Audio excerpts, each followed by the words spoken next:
ทุกข์เคยสุขห่วงกันก็ทำให้ใจสั่นและอยากจะหวนย้อนวันเวลากลับไป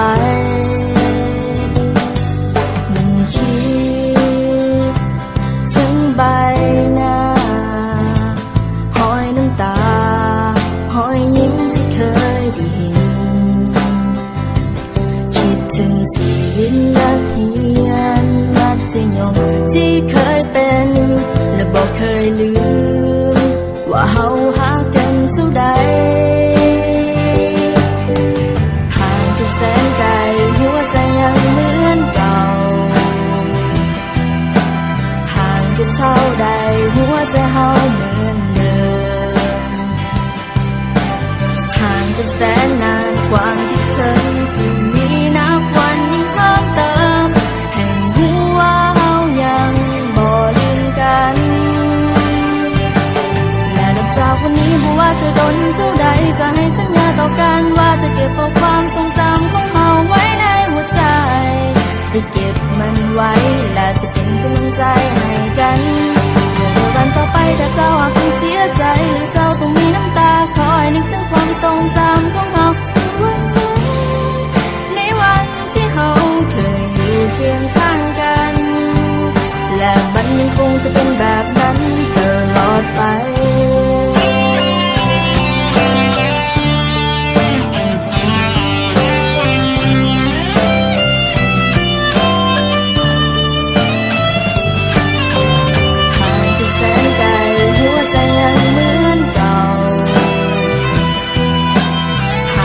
เท่าใดหัวใจเฮาเหมือนเดิมห่างกันแสนนานความคิดถึงที่มีนับวันยิ่งเพิ่มเติมให้รู้ว่าเฮายังบ่ลืมกันและนับจากวันนี้บ่ว่าจะโดนเท่าใดจะให้สัญญาต่อกันว่าจะเก็บเอาความทรงจำของเฮาไว้ในหัวใจจะเก็บมันไว้และจะเป็นกำลังใจให้กัน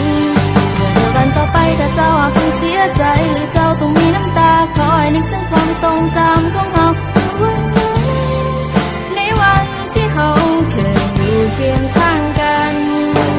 และเฮายังคงจะเป็นเพื่อนกันตลอดไป